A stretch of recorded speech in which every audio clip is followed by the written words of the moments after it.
E as palavras do Santo Evangelho: perdoem os nossos pecados. Sentar-se.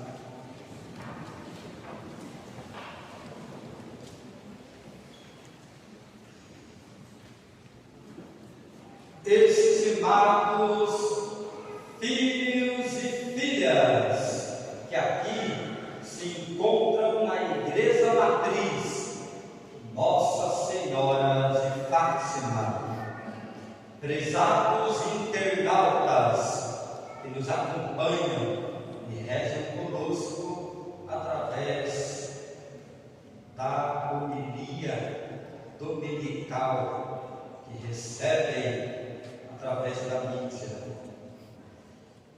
Neste domingo, dia do Senhor, a Igreja celebra com fé e esperança a solenidade de Jesus Cristo, nosso Senhor, com o título de Rei do Universo.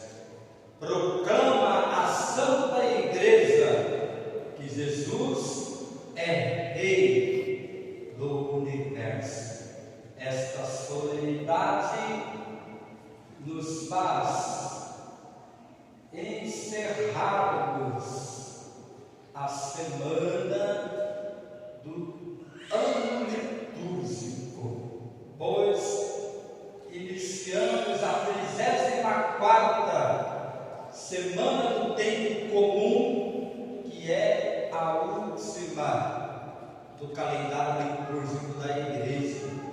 Durante o ano, nós festejamos em nossas celebrações litúrgicas, fazendo festas, solenidades, celebrando memórias, celebrando os santos, e terminamos com a festa de Jesus Cristo, Rei do Universo. Mas por que a Igreja proclama Jesus como Rei do Universo? Para podermos entender esta festa, nós precisamos voltar lá para o ano de 1925. Será que tem alguém aqui de 1925? Tem? Levanta a mão se tiver. Nenhum. Olha só. Mas veja o que estava acontecendo em 1925, pós-guerra mundial. Os líderes governamentais pensavam que eram soberanos.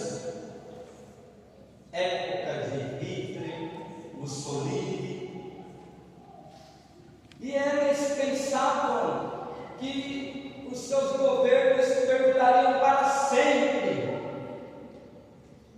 e os seus seguidores os idolatravam. Então, o Papa Pio XI instituiu a solenidade Cristo, Rei do Universo, para dar um recado ao mundo e à Igreja: nenhum governo é soberano, nenhum governo perdurará para sempre. Ninguém pode idolatrar políticos. Todo governo tem um fim. Parece-nos que o tempo passou e a coisa continua a perdurar. Hoje a Igreja tem um recado para dar. Não podemos idolatrar políticos. Não podemos dizer que são soberanos, porque o Rei que governa tudo, quem é? Jesus Cristo. Ele é o Senhor da nossa vida. Ele é o Senhor absoluto. Ele é o soberano do mundo. Todo governo passa, Jesus não.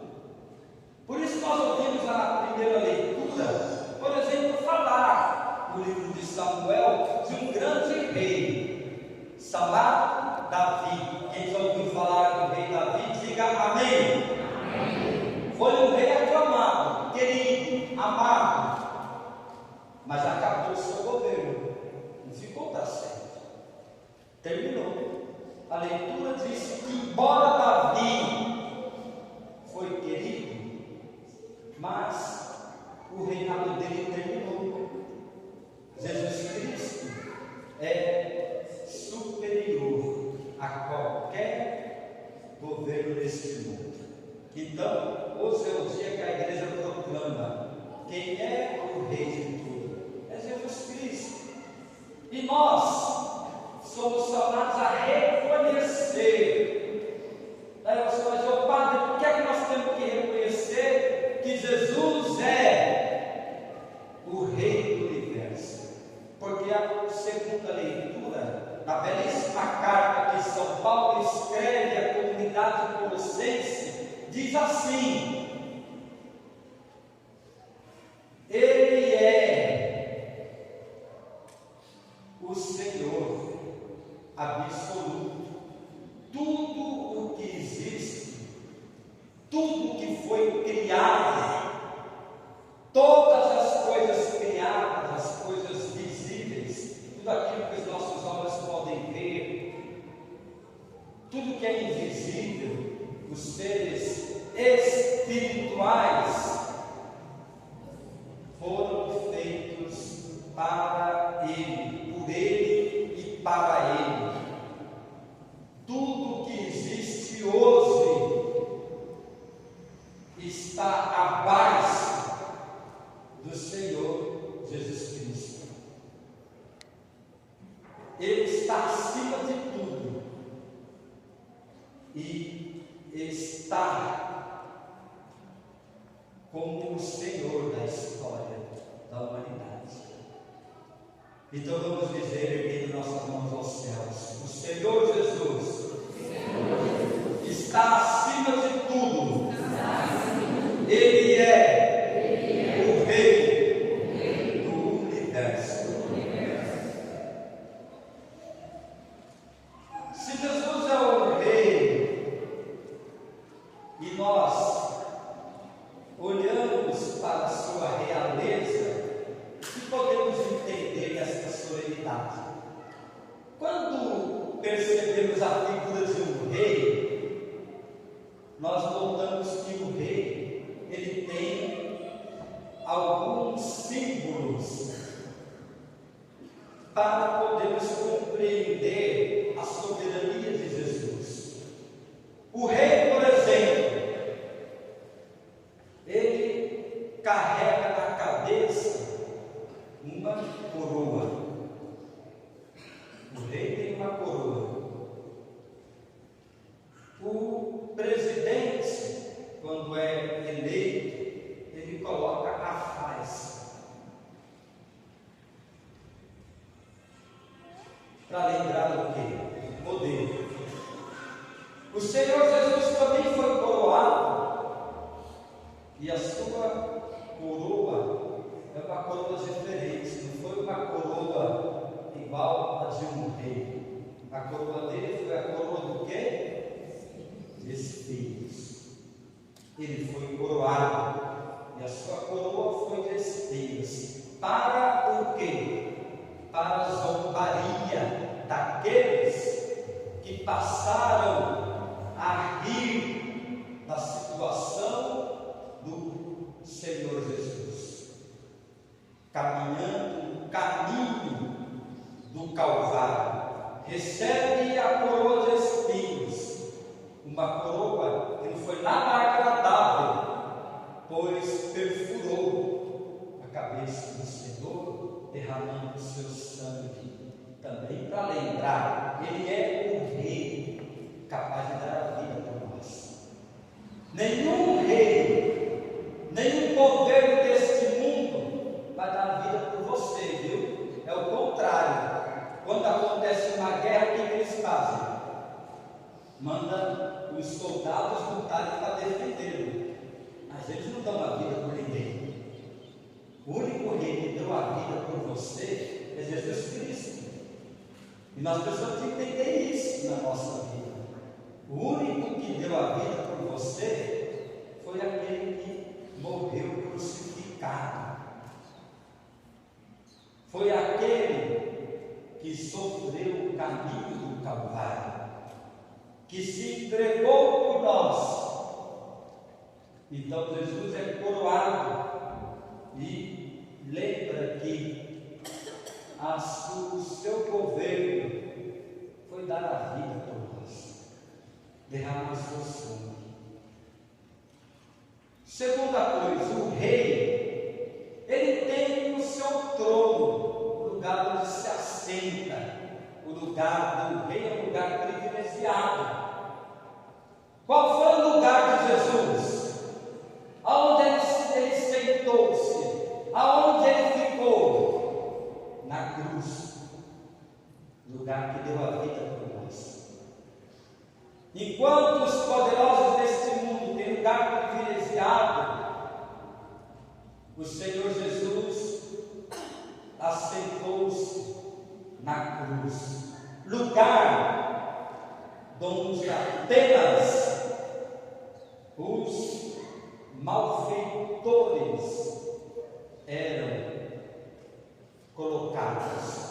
Vimos isso no Evangelho proclamado. Ao lado de Jesus tinha quem é que estava ao lado de Jesus crucificado, quem é que estava sendo crucificado ao lado de Jesus, do lado direito e do lado esquerdo. Quem eram? Bandidos, malfeitores. O rei na cruz, o rei pagando por crime que não cometeu, pagando por nossos pecados, derramando o sangue por nós. Queridos catequizandos, hoje vocês receberão a primeira Eucaristia nesta Santa Missa. Olha quem é que deu a vida por vocês: Jesus Cristo. Olha o que Ele fez para nos salvar, deu a vida. E na cruz, Jesus morreu injustamente, passando pela morte. O rei ressuscitou, e ressuscitou para abrir a todos as portas do paraíso, da eternidade, do seu Rei eterno. Por isso, no Evangelho, nós ouvimos aquele que chamamos do bom ladrão. E quem foi o bom ladrão? Aquele que se arrependeu no último instante dos males que cometeu e pediu: Senhor, quando entrares no teu reinado, lembra-te de mim. E Jesus deu uma resposta cheia de esperança àquele criminoso: ainda hoje estarás comigo, aonde? No paraíso, no meu reinado. Jesus abriu as portas do paraíso, as portas da eternidade, as portas do teu reinado para todos nós.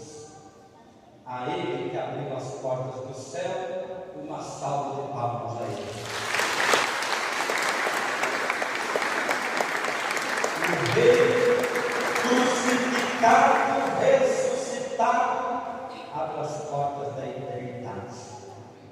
Aí você diz: ô Padre, mas o Senhor disse aí também que Jesus é o Rei de tudo, do universo. Isso mesmo, a igreja proclama hoje que Jesus é o Rei de tudo que existe, de tudo que há. Ele é o Senhor da história, Ele governa a história.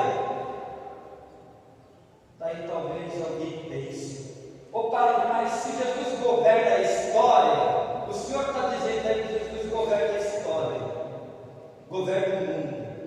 Então, por que tem tanta fome no mundo? Por que tem guerras? Por que tem doenças? Por que eu tenho de enfrentar as tribulações?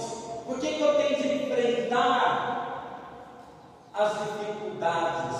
Por que eu tenho de enfrentar os desafios? Se Ele é rei, Ele não pode terminar com todos os males. Se Ele é rei, por que não terminou todas as maldades desse mundo que está revirado? Por que Jesus não terminou com tudo, Pai? Sabe por quê? Primeiro, porque nós precisamos entender que Jesus disse: o meu reino não é desse mundo. Ele virá, Ele voltará para fazer o quê? O seu reinado vai destruir toda a maldade deste mundo. Por isso nós confiamos no reino da verdade, da justiça, do amor, o reino daquele que vem restaurar todas as coisas. O reino de Jesus virá, mas enquanto o reino dele não acontece, nós temos que saber de uma coisa: embora neste mundo nós passamos por tantos desafios, nós precisamos olhar para o Rei que passou pela cruz. E ao passar pela cruz, Ele venceu a morte. E ao vencer a morte, Ele nos dá a esperança de que os males deste mundo serão destruídos. Temos que crer, temos que confiar, temos que esperar o seu reino que não terá fim. O reino que nós temos que confiar. Então, hoje a igreja convida-nos a crer no reino do Senhor, a crer que apesar de neste mundo nós enfrentarmos tantos desafios, nós saberemos que a vitória acontecerá, os males acabarão, o sofrimento terminará, porque o reino dele virá. Se você crê no reino dele, então erga a mão e diga: Senhor, eu creio, e o teu reino virá. Mas enquanto o reino dele não acontece, o que é que nós temos que fazer nesse mundo? Trabalhar para o reino de Deus, trabalhar para o reinado de Jesus, trabalhar para que no mundo haja a verdade, a justiça, o amor, a paz entre os homens, trabalhar para o bem do Cristo no mundo que vem governar, para o bem que Cristo nos traz a acontecer. Então, nós somos trabalhadores do reino de Deus. Quem dera se nós nos colocássemos a serviço do reino dele. Você começar a trabalhar pela justiça, procurar ser justo, você lutar pela honestidade, começar a viver uma vida honesta, você trabalhar pelo respeito, começar a viver o respeito de um para o outro, você procurar trabalhar o amor, o perdão, começar a perdoar, a amar as pessoas, você começar a trabalhar pela fraternidade, para que haja fraternidade entre os homens, você começar a trabalhar pela bondade, para que tenha bondade nesse mundo. Então, enquanto o reino dele não acontece, nós vamos chamar a trabalhar pelo reino definitivo, né? E saborear o gosto do reino do Senhor. Hoje é o dia de abraçarmos o reino de Deus e dizer: eu sou trabalhador do reino de Deus. Queridos catequizandos, hoje vocês devem compreender que aquele que comunga a cada missa está a trabalho, está a serviço do Reino de Deus. Ninguém deve comungar por comungar, apresentar-se na fila da comunhão por comungar. Mas quando entramos na fila da comunhão, nós estamos entrando ao comungar, em comunhão com o Rei do Universo, para compartilhar o seu reinado neste mundo. A missão daquele que comunga é estar a serviço do Reino de Deus.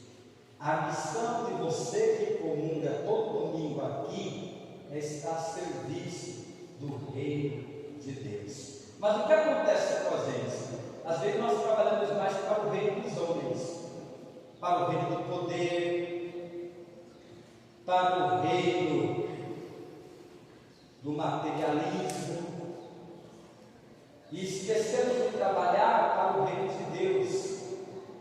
Trabalhamos muitas vezes para o reino dos homens e não trabalhamos para o reino de Deus. A nossa missão é o reino de Deus. A tua missão é trabalhar para o reino de Deus. Vamos dizer então: Senhor, eu preciso trabalhar para o reino de Deus. Se servirmos o Senhor na nossa missão, é preciso compreender que não é para nós, para o nosso ego, para a nossa satisfação, para o nosso status de poder. O nosso serviço é para o reino dele acontecer.